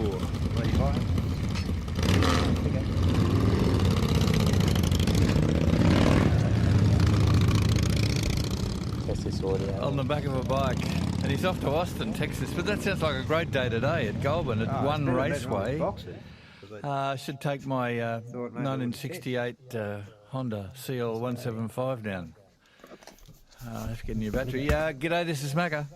Yeah, go and fit a nice bell on it too. Got the tram bells back, Macca. Okay, so that's it. Who's that? From Brisbane, just back from the China Day mission. Oh, g'day, Brendan. How are you? What's that bell you're ringing? Oh, that's the new bicycle bell we've got for the paths, and you can hear it a good 50 or 100 metres ahead. It's a tram bell, mechanical bell, but it's electronic. You've got a button on the handlebar. Path walkers know you're coming through behind, like a freight train out in the rural area. The bell just penetrates. Has to be a bell, not a horn or any other noise that's ambient. Is this because these bikes are knocking people over all over the world? Yeah, well, I flew back into the Brisbane International earlier in the week and went over the Gateway Bridge, and there's the electric illegal motorbike doing 100 k's per hour on the footpath past me. 100 k's an hour, Macca. And over in China, you'll have the mother on the back, the father on the front, and the two kids in the middle on the single seat and getting their way to school, and there's no issues, no helmets, nothing. What a world, Brendan, what a world. You can't believe it. And nobody, premiers, and I assume it's their gig, apart from anything else, they're powerless to do anything. But there's lots of things where nothing happens anymore. Look at. I can't believe the money that criminal gangs are getting from cigarettes, illegal cigarettes. But we don't do anything, you know. Oh, yes, we've got some, we're looking after. But it still continues, No, my electric scooter does 100 k's an hour, but I couldn't catch this kid on his bike. He was doing 120. Sort of catch him, couldn't. Yeah. So the police can't catch him, so it doesn't matter what the legislations do. The thing is, Macca, you cannot legislate stupid. So, Brendan, how's things in China? You've been there quite a few times, haven't you? Yeah, according to Google AI, the mission was complete and successful. What does that mean? Well, it looks at what was reviewed and discussed. You can even ask AI now, you know, when did E-Scoot now last speak with Macca, and it gives you a full briefing. That's depressing. Dear, oh dear, yeah. That's why it's really nice out on the trans line, out there, middle of nowhere. No phones, no food, no pets. Ain't got no cigarettes. That's your bell, is it? Yeah, so that's why we use that sound, the same as what's on trams, because trams are distinctively known from that sound. And the pathwalkers, if you've got a horn, think you're on the road in a car, and if you've got a little bell, they think you're a little bicycle bell doing a low speed. So this is an audible warning device, a distinct sound. Doesn't exist anywhere in the world, and I've just brought a few back from China, and I'm packing them on the pack bench to send out for field tests. And they're made in China, obviously. They're made in China for me, yes, custom design with an electric solenoid, like a school bell, like a fire alarm, bell housing, 4 inches, and then a driver with a button to run them at the 72 volt that the scooters have, yeah. Well, that's. I think it's a great idea, but I don't know what you do about these people, usually young kids, tearing along on footpaths. And I remember when I was a kid, I didn't know about it, but they told me when I went to this certain town, they said, look, don't ride the bicycle on the footpath. This is just an ordinary bike that you pedal. This is 40 years ago. Don't ride the bike on the footpath because Sergeant Blake will find you and he'll kick your bum. But now it's de rigueur. They ride along the road till they can't, then across a level crossing, then on a footpath. Nobody does a thing about it, but as you say, you can't legislate stupid. Exactly, yes. And I tell you what, the old Brisbane International Airport's not looking too good. I came through there and it was a debacle. Not all of the baggage carousels were running. There was 3 or 4 different big unnecessary queues. As for baggage scanning, hardly anything gets scanned. You get everything scanned when you jump on the metro in Shenzhen. They just selectively scan stuff here. And look, I don't know how they're going to get 20,000 international visitors through it here for the Olympic Games, but geez, it needs a bit of work. Oh, jeez. I'll see you in Brisbane hopefully soon, Brendan. Good on you. Thanks, Mark. See you, mate. Bye. Thanks, Mark. Mark's in Geelong, is that right, Mark? I'll have a look here. Caught up, stand up. What's going on? It's always a little bit hard to find what you're looking for on here. All episodes on the 22nd of March. On the full, we had only about 39 in.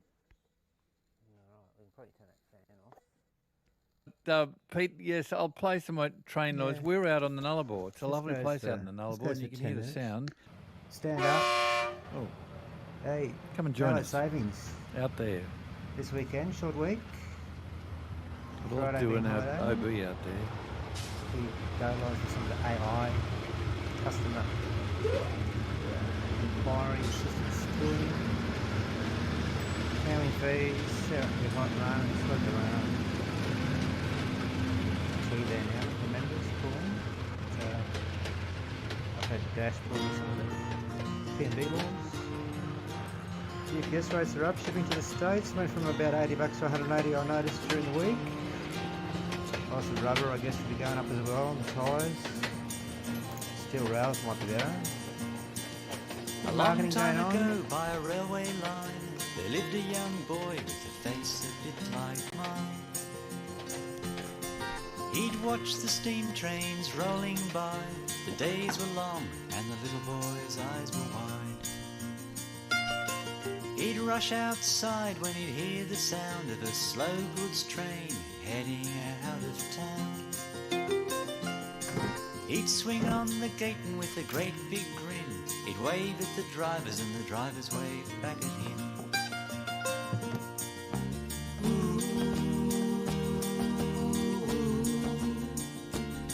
If you close your eyes, you can hear that whistle still. Oh, yep.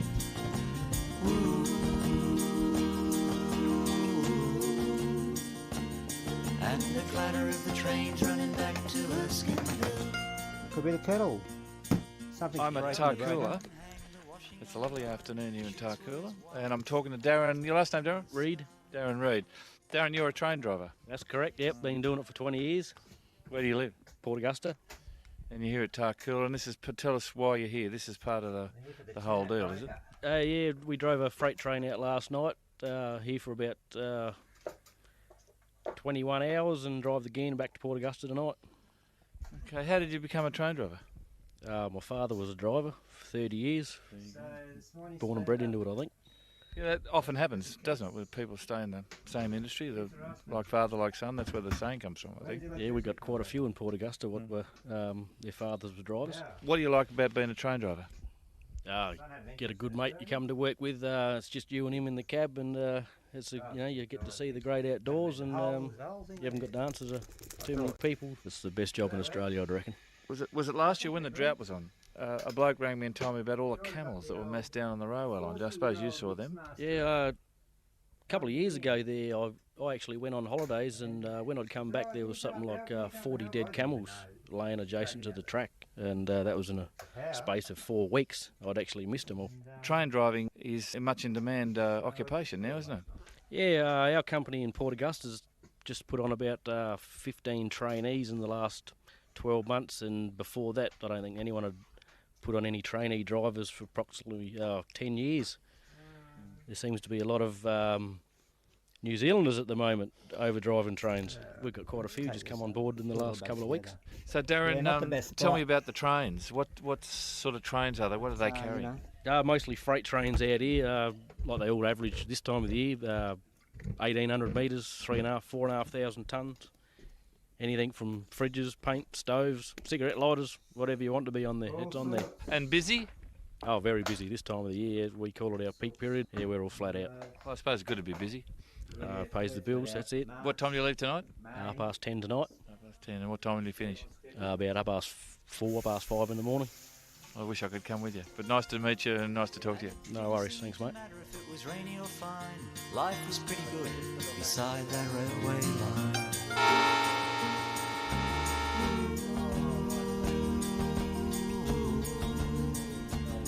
If you close your eyes, you can hear that whistle still.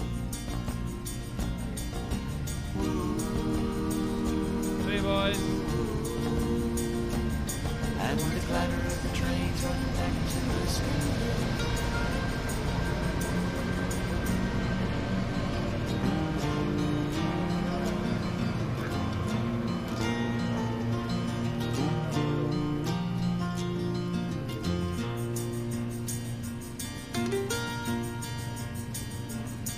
Well, I never did get to drive a train.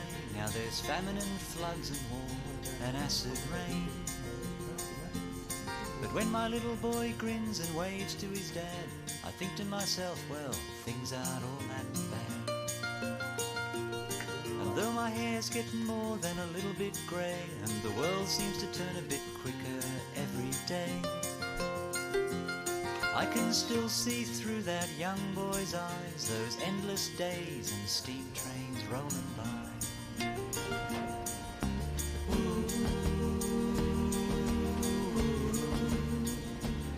If you close your eyes, you can hear that whistle still.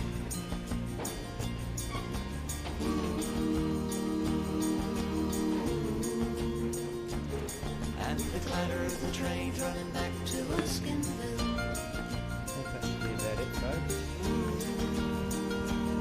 Make sure you have some music during the week. If you close your eyes, you can hear that whistle still. Play some YouTube music. You'll find it. And the clatter of the trains running back to Erskineville. Enjoy your day, folks. There you go. A long time ago by a railway line, there lived a young boy with a face a bit like mine. I can see him still with his eyes so wide, and those endless days beside a railway line. There's something about a train, isn't there, for kids, young boys? Don't know what it is.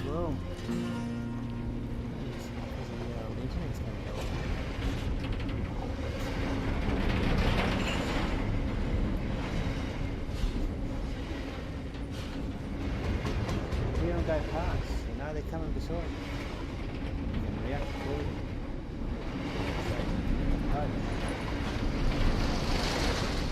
Longs down.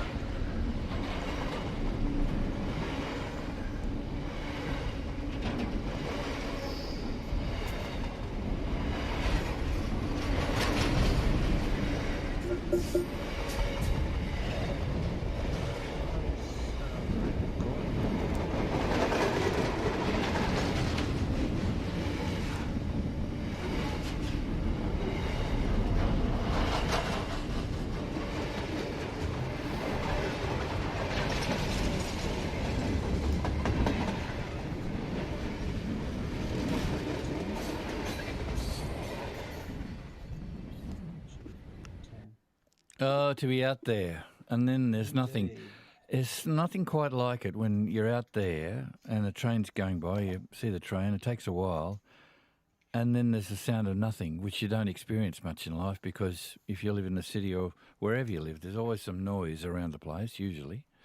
But out there, once the train's gone, it's got this eerie sound of nothing, and you can hear it on the microphone. I can hear it, and it's just different. It's a nothing sound, but I can't explain it. But I'll try and get out there again because it's great to be out there. It's just completely different. So it's a world that most people don't experience now, I suppose, unless you're in the Antarctic or somewhere in the middle of a desert somewhere or in the middle of outback Australia. Although a bloke who used to record bird calls said to me, he said, "Oh no," he said, "I can be out there in the middle," and he said, I can hear a plane," because he had quite sensitive recording equipment. He said, "I can hear a plane at 40,000 feet flying across the middle of Australia." He said, the microphone will pick it up," which is pretty depressing.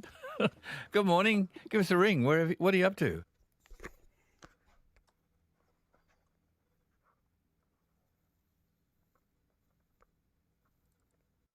Traffic Network, I'm Brad. More details at 5 at ABC Radio Brisbane. Thank you very much, Brad. So I'm here at the Ekka, and with me is Brendan from the Brisbane Electric Scooter Association. And you guys look like you have fun. How much fun are scooters, Brendan? Oh, they are fantastic. And for the first time this year at Ekka and Ekka Nights with the fireworks, we've got 4 of them on the field. Why does everyone hate scooters then? Well, we try to keep clear of pedestrians. Okay. That's why. But the pyro's a bit dangerous for us. All right, so tell me what's going to happen later on. Well, they've got these rolly cars that belt around, and we've got to make sure we don't hit them, and then we've got to watch the guards and the gutters. Yes. The drains. Yes, hold your mic up to your mouth a bit more, yep. Keeping clear of the horses. Yes, okay. Monster trucks. Okay, so it's an obstacle track or an obstacle race. Yes, it is. Okay. Tell me about electric scooters. Tell me, explain them to me. Oh, I've been riding electric scooters for the past 3 years around town commuting. Yep. The uptake's been fantastic. Probably almost as many electric scooters around town now as bicycles, and now in the country as well. Wow, really? Fantastic. Wow, okay. That's a lot. Yeah. Okay. They really do look like fun. Is there a scooter etiquette, or do you learn scooter road rules when you buy one? Oh, there's a lot of learning as you go and some hard lessons learned with them as well. Yep. But we try to encourage social behaviour norms, acceptable licences, to be riding appropriately amongst the community. Okay. So is there sort of a set of road rules for scooters or pedestrian rules for scooters? Yes, there are, and they are probably more strict than what some of those monster trucks have been doing last night. Yes, okay. Yep. We like to stay at about 25 k's per hour and down to about 15 or 12 on footpaths. Mm-hmm. Stay away from cars. Yes. And just ride safely and don't end up in an emergency. Right, that's very good. Okay, so that's out in the streets. What about here at the RNA tonight? Here in the RNA tonight, there are no scooters allowed on the venue, but we do get a pass to throw 4 of them out with the fireworks. Okay. So where will you be? Where can people see scooter teams doing their stuff tonight? Yeah, sure. So at the end of the spectacle tonight, if you come down where the cars are at the side of the machinery hill, yep, you can see us there and have a look at some. Okay. That's about it. What time is that? Is that about 7ish or something? Oh, we start earlier? We start that one up at 6:30 and we finish about 8 o'clock or so. Okay. And if you've got anyone who's interested in scooters, can they talk to your team and ask you, what's going on? Yeah, grab one of us. If you see someone with a scooter, it'll probably be us. Fabulous. Thanks, mate. Appreciate you coming along. Thank you, Steve. That's Brendan. Brendan's from the Brisbane Electric Scooter Association. This is ABC Radio Brisbane. In just a moment, we're going to take you to a bit of a theme we're going to talk about diabetes in just a moment on the ABC. G'day, during Eastgate Now's 2026 March mission we visited China and ran a few pack 'em with Macca sessions all over Australia. Pack bench visited Shanghai and south to Ningbo via the long distance bus, traversed across the 24-kilometre long bridge, the Shenzhen-Shanghai link, into the Greater Bay Area and Ningbo, the country's largest seaport. It's one of the many cogs in the wheel that keep riders on the road all across Australia. I was hesitant for the first 3 days, it was challenging to get on those rails, and then the tea kicked in. I successfully implemented WeChat Pay, found alternatives to Google Mapping, and observed enough to fit in with confidence. See, the rails in Australia, they serve all sorts. In Changhua, which means Central State, Milk Kingdom, or simply China, there are many different tracks, each designed and designated for different sorts of trains, and they all work incredibly well. Some of them even serve tea. I hope you enjoy our stories, and I'll leave you with this one from Shenzhen.